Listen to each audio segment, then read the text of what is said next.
Okay, so for chapter 1, what is psychology? Scientific study of the mind and behavior.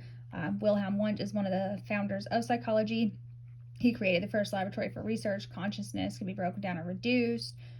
John B. Watson is known as the father of behavioralism. He believed that behaviors are learned through conditioning, and that individuals can pretty much be conditioned to do whatever as long as they practice it. Chapter 2, psychological research. It's important because it helps your understanding with human behavior, thoughts, or emotions.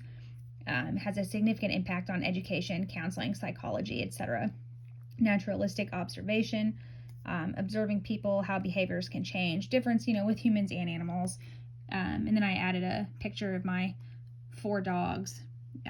These two, they don't like each other, so you'll never see them by each other. These two in the middle love each other. So chapter 3, biopsychology, how the brain functions. We've got our PET scan, our CT scan, and our MRI scan. Genetic variation, differences between individuals and how they adapt to their environment. Chromosomes, long strains of genetic material known as deoxyribonucleic acid, which is DNA, and how we turn out who we are, I guess. Chapter 4, states of consciousness, awareness, internal stimuli, sleep. I work 12-hour night shifts. So when I get up and, on my days off to go to my 8 o'clock classes, it's not fun and I'm barely able to concentrate.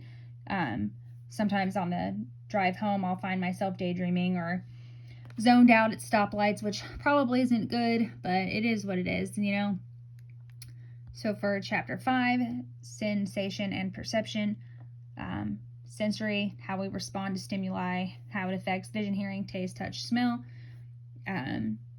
absolute thresholds, minimum amount of energy needed, how dim a light should or shouldn't be, and how it's going to affect how you see it, and then your perception, the way sensory information is organized, interpreted, or how it's experienced. We've got chapter 6, operant conditioning, how dogs learn to associate, treats with a behavior.